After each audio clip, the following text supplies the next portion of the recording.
திருநெல்வேலி மாவட்ட அரசு விழாவில் பங்கேற்று சிறப்பித்துக் கொண்டிருக்கக்கூடிய மாண்புமிகு சட்டப்பேரவையுடைய தலைவர் திரு அப்பாவு அவர்களே, மாண்புமிகு அமைச்சர் பெருமக்கள் KN நேரு அவர்களே, ஏவா வேலு அவர்களே, KKSSR ராமச்சந்திரன் அவர்களே, தங்கம் தென்னரசு அவர்களே, கீதா ஜீவன் அவர்களே, ராஜகண்ணப்பன் அவர்களே, மா சுப்பிரமணியம் அவர்களே, மனோ தங்கராஜ் அவர்களே, நாடாளுமன்ற உறுப்பினர்கள், என்னுடைய அருமை தங்கை திருமதி கனிமொழி கருணாநிதி அவர்களே, திரு ராபர்ட் புரூஸ் அவர்களே, ராணி அவர்களே, சட்டப்பேரவை உறுப்பினர்கள் அப்துல் வகாப் அவர்களே, ரூபி மனோகரன் அவர்களே, முன்னாள் சட்டப்பேரவையுடைய தலைவர் ஆவுடையப்பன் அவர்களே, முன்னாள் அமைச்சர்கள் மைதீன்கான் அவர்களே, சுரேஷ் ராஜன் அவர்களே, பூங்கோதை அவர்களே,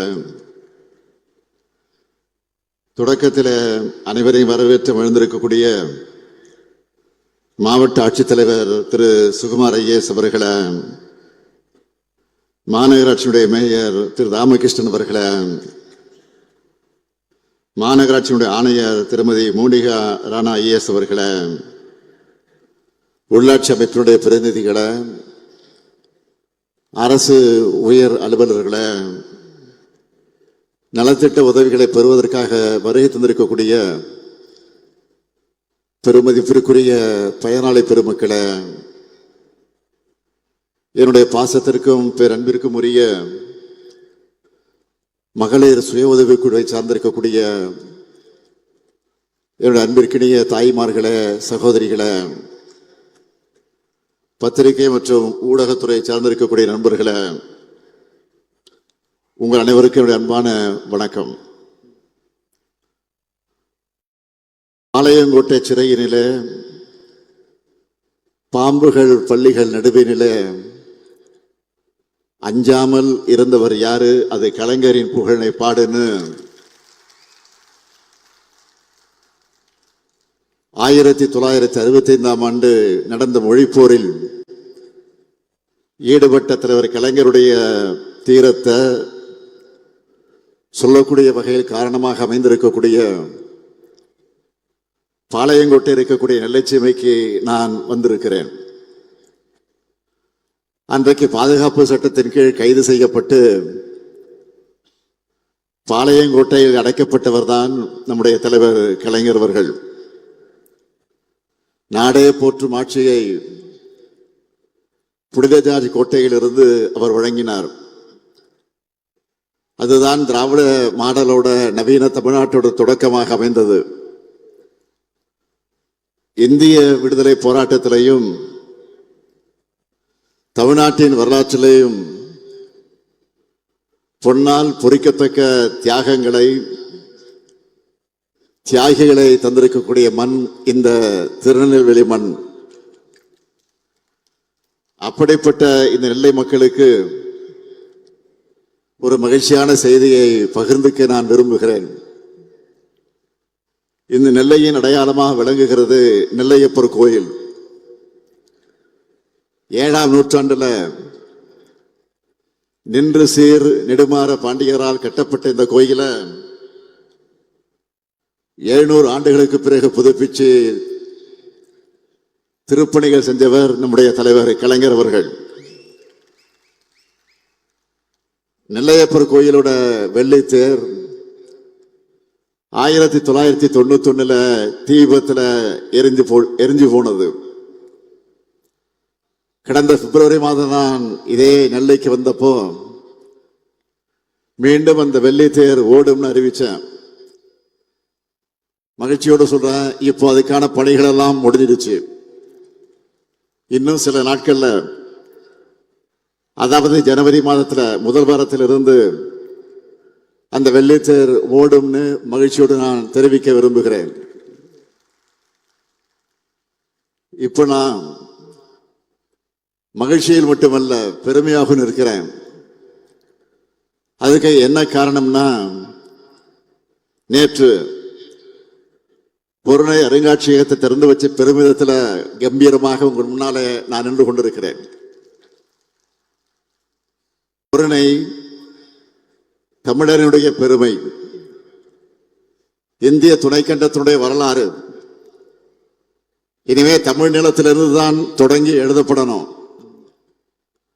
என்ற நம்முடைய வாதத்துக்கான சான்றுகளை அறிவியல் பூர்வமாக நாம் நிறுவியிருக்கிறோம்.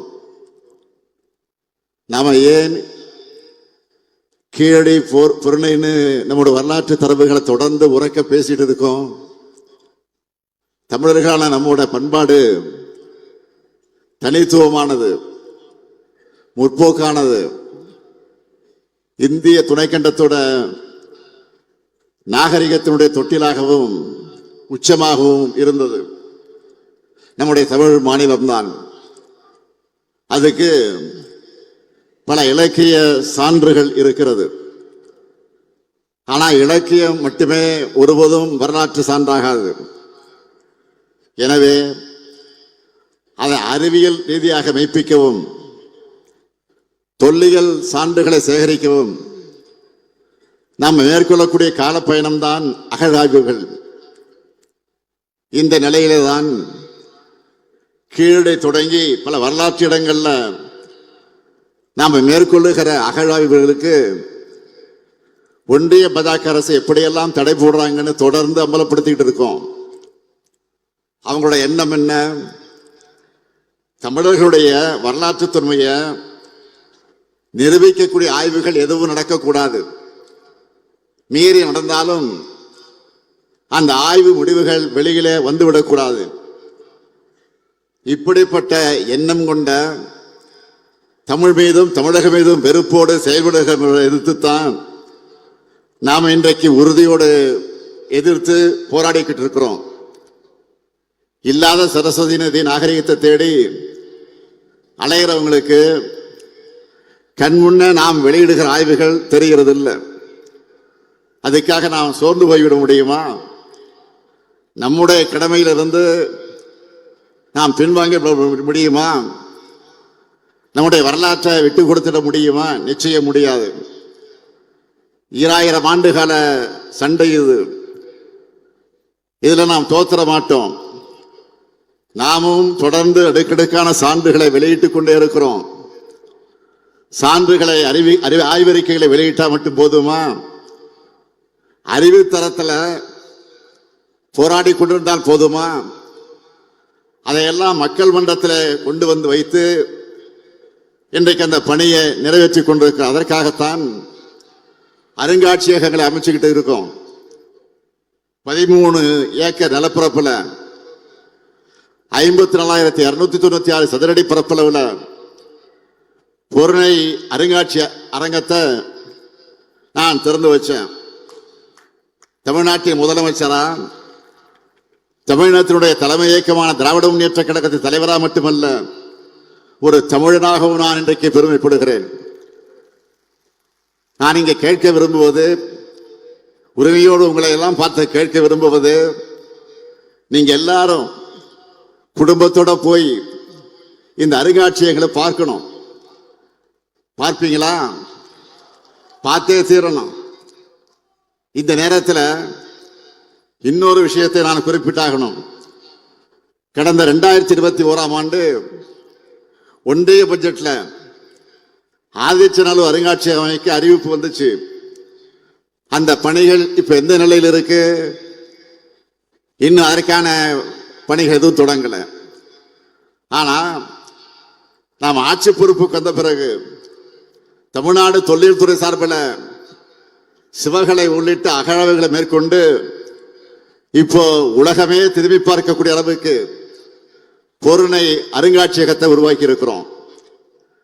அதனால இந்த நேரத்தில் மாண்புமிகு மோடி அவர்களையும், மாண்புமிகு நிதியமைச்சராக இருக்கக்கூடிய திருமிகு நிர்மலா சீதாராமன் அவர்களையும் தமிழ்நாட்டில் கட்டியிருக்கக்கூடிய பொருணை அருங்காட்சியகத்துக்கு, கீழடி அருங்காட்சியகத்துக்கு வந்து பார்க்கணும். இந்த கூட்டத்தின் மூலமாக, இந்த விழாவின் மூலமாக நான் அன்போடு அவர்கள் அழைக்கிறேன். நீங்க வந்து பார்த்தாதான் தமிழருடைய நாகரிகத்தை எந்த அளவுக்கு தொன்மை கொண்டதுன்னு தெரியும். இதை மிகச்சிறப்பாக உருவாக்கி இருக்கக்கூடிய நம்முடைய மாண்புமிகு நிதியமைச்சர் தங்கம் தென்னரசு அவர்களுக்கும், கட்டி எழுப்பியுள்ள மாண்புமிகு அமைச்சர் ஏவா வேலு அவர்களுக்கும், அரசு அலுவலர் அனைவருக்கும் என்னுடைய பாராட்டுக்களை, வாழ்த்துக்களை நான் தெரிவித்துக் கொள்ள விரும்புகிறேன். அமைச்சர் தங்கம் தென்னரசு அவர்கள் தமிழ் ஆர்வலர், தொல்லியல் ஆய்வாளர், இயற்கையின் காதலர்னு பன்முகம் கொண்டவர். இப்படி தமிழ் மேலையும் தொல்லியல் துறையிலையும் பர்சனலா ஆர்வம் கொண்ட ஒருத்தர் இந்த துறைக்கு அமைச்சராக கிடைத்திருப்பதிலே நான் மிகுந்த மகிழ்ச்சி அடைகிறேன். அதேபோல் தொல்லியல் துறையினுடைய செயலாளராக இருக்கக்கூடிய நிதித்துறையினுடைய செயலாளர் திரு உதயசந்திரன் ஐஏஎஸ் அவர்களும், அவரும் ஒரு தொல்லியல் ஆய்வாளர் தான். தமிழ்நாட்டு தனிப்பெருமையை உலகம் ஏற்றுக்கொள்ளக்கூடிய வகையில் உயர்த்தி காட்ட வேண்டும் என்று அக்கறை கொண்டவர் உதயசந்திரன் அவர்கள். இப்படிப்பட்ட ரெண்டு பேரும் சேர்ந்து ஏற்கனவே கீழடி அருங்காட்சியகத்தை உருவாக்கி பார்வையாளர்கிட்ட அது செம்ம இட்டாயிருக்குது. இப்போ பொருளை அருங்காட்சியகத்தை உருவாக்கி தமிழ் சமுதாயத்துக்கு ஒரு மாபெரும் வரலாற்று கடமையை ஆற்றி இருக்காங்க. நம்முடைய திராவிட மாடல் அரசு என்பது ஒரு கட்சியின் அரசு அல்ல, இனத்தினுடைய அரசுன்னு நான் தொடர்ந்து சொல்கிறேன்.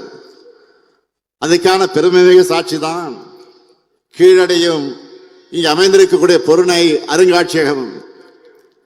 வெளியில நம்ம எதிர்க்கக்கூடியவங்க, விமர்சனம் செய்யக்கூடியவங்க, தமிழனால திமுக தாயா வேற யாராலையும் இதையெல்லாம் யோசிக்க முடியாதுன்னு மனசுக்குள்ள நிச்சயம் பாராட்டி கொண்டிருப்பாங்க. அது மட்டுமா, இன்றைய தினம் 235 கோடியே 94 லட்சம் 235 கோடியே 94 லட்சம் மதிப்பில் 33 முடிவுற்ற பணிகளை நெல்லை மாவட்டத்தில் மக்களுக்காக நான் திறந்து வைத்திருக்கிறேன்.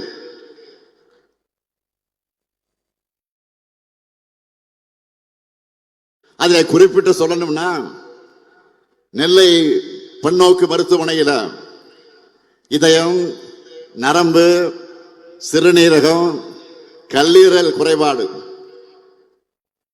அத்தனை பேருக்கு சிகிச்சை வழங்க தேவையான நவீன கட்டமைப்புகளையும் கொண்ட மருத்துவமனை கட்டடம் முக்கியமாக இருக்கிறது. தமிழ் பெருமைக்கு பொருணை மியூசியம், மக்கள் உயிர்காக்க மருத்துவமனை. அப்ப நெல்லை மக்களுடைய அறிவு பசைக்கு என்னன்னு கேட்கிறீங்களா? சென்னையில அண்ணா நூற்றாண்டு நூலகம், மதுரையில கலைஞர் நூற்றாண்டு நூலகம், கோவையில தந்தை பெரியார் நூலகம் மற்றும் அறிவியல் மையம், திருச்சியில பெருந்தலைவர் காமராசர் நூலகம் என்ற வரிசையில நம்ம நெல்லையில கண்ணியத்திற்குரிய காகிதம் இல்லத்தவர்கள் பேரால 100 கோடி ரூபாய் மதிப்பீட்டில் பிரம்மாண்ட நூலகம் அமையவிருக்கு. அதுக்கான அடிக்கலை இன்று நாட்டி இருக்கிறேன். நெல்லையோட அடையாளமா நெல்லையப்பர் கோயில், திருவள்ளூர் இரட்டைப்பாலம், தாமிரபரணி.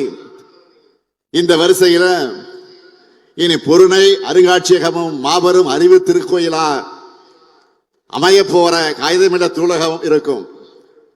நெல்லைக்கு மட்டுமல்ல, பக்கத்தில் இருக்கக்கூடிய தென்காசி, தூத்துக்குடி, கன்னியாகுமரி உள்ளிட்ட தென் மாவட்டங்களை சார்ந்த மாணவர்கள், இளைஞர்கள் இதனால பெரிய அளவில் பயனடைவாங்க.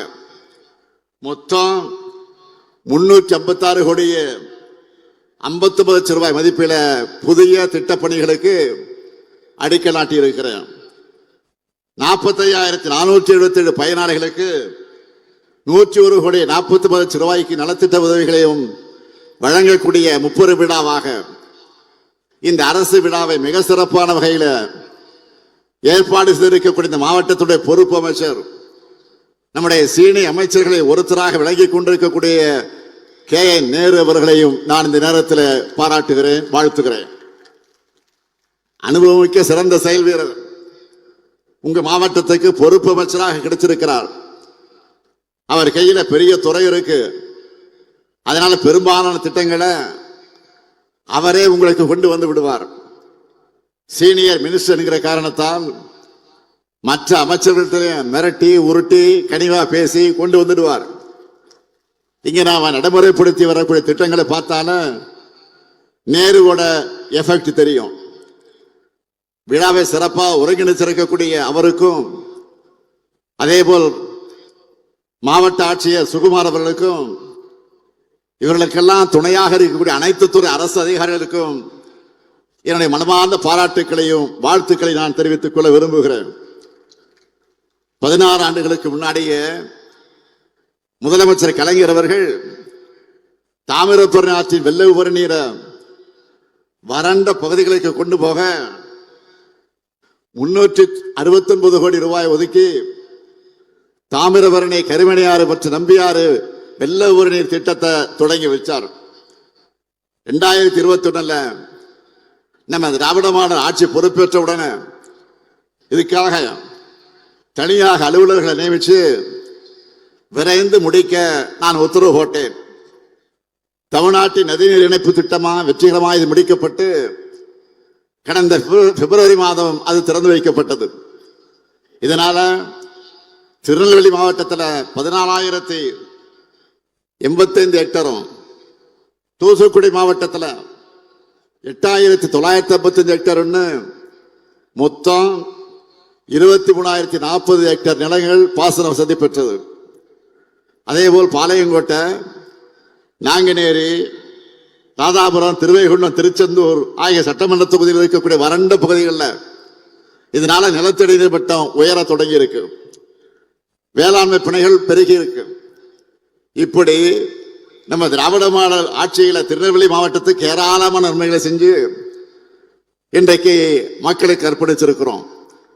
அது மட்டும் இல்ல, நம்முடைய முத்திரை திட்டங்களாக இருக்கக்கூடிய அந்த திட்டங்களை பற்றி சொல்லணும்னா, இந்த நெல்லையில அதன் மூலமாக பயனடைந்திருக்கக்கூடிய அந்த திட்டங்களை பற்றி நான் தலைப்புச் செய்தியாக சொல்ல போகிறேன். பெத்த மகனை கைவிட்டாலும் கூட என் மகன் ஸ்டாலின் இருக்கான்னு தாய்மார்களுக்கு தன்னம்பிக்கை ஊட்டுகிற கலைஞர் மகளிர் உரிமை திட்டம். அந்த திட்டத்தில் இதுவரைக்கும் 2,56,000 பேருக்கு மாதந்தோறும் 1,000 ரூபாய் வழங்கப்பட்டு வருது. முதியோர், மாற்றுத்திறனாளிகள் வீட்டுக்கே போய் ரேஷன் பொருட்களை வழங்கக்கூடிய தாய்மனார் திட்டத்தில் 48,434 பேர் பயனடைகிறாங்க. நலம் காக்கும் ஸ்டாலின் மருத்துவ முகாமில் இதே நெல்லை மாவட்டத்தை சார்ந்த 44,176 பேர் மெடிக்கல் டெஸ்ட் எடுத்திருக்கிறாங்க. விடியல் பயணத்தை பொறுத்தவரைக்கும் சொல்லணும்னா தினந்தோறும் 1,83,000 சகோதரிகள் பேருந்துல சுதந்திரமாக பயணிச்சுட்டு இருக்கிறாங்க. புதுமை பெண் திட்டத்தில் 29,244 கல்லூரி மாணவர்களுக்கு மாதந்தோறும் 1,000 ரூபாய் போய் சேருது.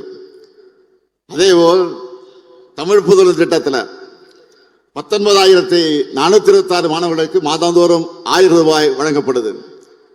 விபத்து நடந்தா உயிர் காக்கக்கூடிய சிகிச்சை அந்த செலவை அரசே ஏற்றுக்கிற இன்னுயிர் காக்கும் நம்மை காக்கக்கூடிய 48 திட்டத்தில் 7,556 நபர்களுக்கு சிகிச்சை அளிக்கப்பட்டிருக்கு. முதலமைச்சருடைய விரிவான மருத்துவ காப்பீட்டு திட்டத்தின் கீழ 1,40,000 பேர் இதுவரை பயனடைந்திருக்கிறாங்க.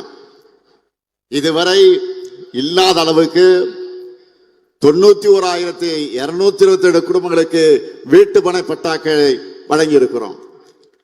இதெல்லாம் மாநில அரசினுடைய முத்திரை திட்டங்கள். நெல்லைக்குன்னு ஸ்பெஷலா நிறைவேற்றின பணிகள். இப்ப வேலை நடந்துகிட்டு இருக்கக்கூடிய பணிகளை சொல்லவா? மானூர்ல அரசு கலை மற்றும் அறிவியல் கல்லூரி, அம்பாசமுத்திரத்தில் 93 திருக்கோயில்கள் சீரமைப்புடைய பணிகள் ஆகியவற்றை செஞ்சிருக்கிறோம். இது போக பழமையான 1000 ஆண்டு காலம் பழமையான திருக்கோயிலுக்கான திருப்பணிகள் திட்டத்தின் கீழே 33 திருக்கோயில்களை இன்றைக்கு அந்த பணிகளை நடத்திட்டு இருக்கிறோம். 605 கோடி ரூபாய் மதிப்பீட்டில் 6 ஊராட்சி ஒன்றியங்களுக்கான கூட்டு குடிநீர் திட்ட பணிகள், 421 கோடி ரூபாய் மதிப்பில் களக்காடு நகராட்சி மற்றும் 7 பேரூராட்சிக்கான கூட்டு குடிநீர் திட்ட பணிகள், மணிமுத்தாரண பகுதியில் சாகச சுற்றுலா வசதிகள், பல்லுயிர் பூங்கா உள்ளிட்ட வசதிகளோட சுற்றுச்சூழல் சுற்றுலாத்தல மேம்பாடு, கூட்டப்புலி கூடுதாடையில தூண்டில் வளைவு, ராதாபுரம் வட்டம் விஜயாபதியில புதிய விளையாட்டரங்கம், தாழையுத்து முதல் கொங்காந்தான் பாறை அது வரைக்கும் மேற்கு புறவழிச்சாலை இத்தனை பணிகள் நடைபெற்று வருது. அது மட்டும் இல்ல, காவல் கிணறு ராதாபுரம் சாலையில ரயில்வே மேம்பாலம், புலவநகர்புரம் பகுதியில ஒய் வடிவில மேம்பாலம், ராதாபுரம் வட்ட ஆலந்துறை ஆற்றின் குறுக்கே உள்ள கஞ்சிப்பாறை அணைக்கட்டை மேம்படுத்தி அதனுடைய மேல்மட்ட மற்றும் கீழ்மட்ட கால்வாய்களை அனுமானதி வர அகலப்படுத்தக்கூடிய பணி ஆகிய பணிகள் தொடங்க போகுது. மேலும் 1875 கோடி ரூபாய் திட்ட மதிப்பீட்டில் அம்பாசமுத்திர வட்டம் விக்கிரமசிங்கபுரம் கிராமத்தில் கோரையாற்றின் குறுக்கே நீர்த்தேக்கம், 550 கோடி ரூபாய் மதிப்பில் சேரன்மதேவி வட்டம் தெற்கு வீரவநல்லூர் கிராமத்தில் வள்ளிமடை ஓடை குறுக்கே நீர்த்தேக்கம், 477 கோடி ரூபாய் மதிப்பில் திசையன்வெளி வட்டத்தில் இருக்கக்கூடிய குட்டம் அதை சுற்றி இருக்கக்கூடிய பகுதிகளுக்கு வெள்ள நீரை திருப்பிவிட நம்பியாற்றின் குறுக்கே தடுப்பணை அமைப்பது மற்றும் புதிய கால்வாய் அமைக்கக்கூடிய பணிகளுக்கான விரிவான திட்ட அறிக்கை தயாரிக்கப்பட்டு ஒன்றிய அரசினுடைய நீர்வள ஆணை ஒப்புதல் பெற நடவடிக்கை மேற்கொள்ளப்பட்டு வருது. நாங்குநேரியினுடைய கால்வாயை அகலப்படுத்தி புறவழி கால்வாய் அமைச்சு நாங்குநேரி பெரிய குளத்துக்கு கீழ் உள்ள 41 குளங்களை அந்த குளங்களுக்கு தண்ணீர் கொண்டு செல்லக்கூடிய திட்டத்துக்கு விரிவான அறிக்கை தயார் செய்யப்பட்டு வருது. ரொம்ப பெரிய பட்ஜெட்ல செய்யற மெகா திட்டங்களை மட்டும்தான் இப்ப நான் சொல்லி இருக்கிறேன். இன்னும் ஏராளமான திட்டங்கள் இருக்கு, முழுசா சொல்ல நேரம் இல்லை. இத்தனை சொன்னாலும் உங்க ஊருக்கு வந்துட்டு புதுசா அறிவிப்புகளை வெளியிடாம போனா நல்லா இருக்குமா? அப்படியே போனா நேரு சும்மா விடுவாரா? அல்ல, இங்க இருக்கக்கூடிய எம்பிக்கள் எம்எல்ஏக்கள் விட மாட்டாங்க. அதனால நெல்லை மாவட்டத்துக்கான முத்தான 3 அறிவிப்புகளை நான் வெளியிட விரும்புகிறேன். முதல் அறிவிப்பு, திருநெல்வேலி மாநகர் காந்தி நகர் அமைந்திருக்கக்கூடிய ராணி அண்ணா அரசு மகளிர் கல்லூரியில் 11 கோடி ரூபாய் செலவில் அனைத்து வசதிகளோடு புதிய மகளிர் தங்கும் விடுதி அமைக்கப்படும்.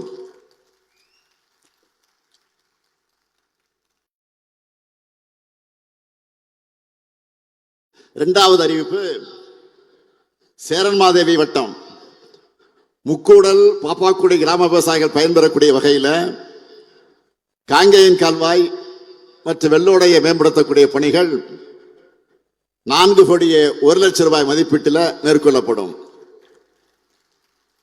மூன்றாவது அறிவிப்பு, நாங்குநேரி மற்றும் ராதாபுரம் வட்ட விவசாயிகளுடைய கோரிக்கை ஏற்று 5 கோடி ரூபாய் செலவில் வள்ளியூர் பெரியகுளம் மற்றும் வள்ளியூரான் கால்வாய் ஆகியவை புனரமைக்கப்படும் என்று மகிழ்ச்சியோடு தெரிவிக்கிறேன். இப்படி மக்களுக்கு தேவையானதை பார்த்து பார்த்து செய்து தரக்கூடிய மக்களாட்சியை நாம நடத்திக்கிட்டு இருக்கோம். இதுக்கு அப்படியே நேர்மாறாக மக்கள் விரோத ஆட்சியா ஒன்றிய அரசு இன்றைக்கு நடைபெற்றுக் கொண்டிருக்கு. இந்திய கிராமங்களுடைய உயிர்நடையாக இருந்து பல கோடி ஏழை மக்களுடைய வறுமையை போக்கின மகாத்மா காந்தி 100 நாள் வேலை திட்டத்தை இப்போ பாஜக அரசு திட்டமிட்டு முடக்கி இருக்கிறாங்க. மகாத்மா காந்தியுடைய பெயரையே நீக்கி பெரும்பாலான இந்திய மக்களுக்கு புரியாத இந்தி பேரை வேற வச்சிருக்கிறாங்க. மதச்சார்பின்மை, ஒற்றுமை என்ற சொற்கள் அது பாஜகவுக்கு பிடிக்காது. அதனால அதையெல்லாம் வாழ்நாளெல்லாம் வலியுறுத்தின காந்தியை அவங்களுக்கு பிடிக்காது. உலகம் முழுக்க இந்தியாவோட அடையாளமா இருக்கிற தேசத்தந்த காந்தியோட பேரையே இன்றைக்கு நீக்கி இருக்கிறாங்க. காந்தியோட பேரை நீக்கினது மட்டும் இல்ல, 100 நாள் வேலை திட்டத்தின் உண்மையான நோக்கத்தையே காலி பண்ணிட்டாங்க, அழிச்சிட்டாங்க, அழிக்கிறாங்க. கடந்த 10 ஆண்டுகளா இந்த திட்டத்தை பல்வேறு கோணங்கள்ல கெடுத்தாங்க, பல வகைகளை நாசப்படுத்தினாங்க. ஆட்களை குறைச்சாங்க, வேலை நாட்களை குறைச்சாங்க, சரியாக சம்பளம் தரல, சரியா அங்கிருந்து முறையாக வர வேண்டிய நிதி ஒதுக்கீடு செய்யல. இன்னும் சொல்லணும்னா ஒன்றிய அரசு தர வேண்டிய நிதியை கூட மாநில அரசு தான் அந்த நிதியை சமாளிச்சு தந்தோம். இப்படி கொஞ்சம் கொஞ்சமாக நாசம் பண்ண இந்த திட்டத்துக்கு இப்ப மொத்தமா மூடு விழா நடத்திட்டாங்க. இனிமே மாநில அரசு 40 விழுக்காடு நிதி தரணுமா? ஏற்கனவே நிதி நெருக்கடி உருவாக்கி நிதி ரிலீஸ் பண்ணாம நிறுத்தி வச்சு நம்ம முடக்க பார்க்கிறவங்க இப்போ கூடுதல் சுமைய நம்ம தலையில கட்டுறாங்க. அறுவடை காலங்கள்ல 60 நாட்கள் வேலை எதுவும் வழங்கப்படாதுன்னு வேற மாற்றம் செஞ்சிருக்கிறாங்க. இதனால் வேளாண் பணி செய்தவங்க வாழ்வாதாரம் பெரிய அளவில் பாதிப்பை சந்திக்கிறாங்க. மொத்தத்துல ஏழைகளுக்கு ஒன்றிய பாஜக அரசுக்கும் எந்த சம்பந்தமும் இல்லைன்னு கை கழுவி இருக்கிறாங்க. நாடாளுமன்றத்திலையும் இதை பற்றி முறையாக விவாதிக்காம அக்கிரமம் பண்ணாங்க, நிறுத்திட்டாங்க.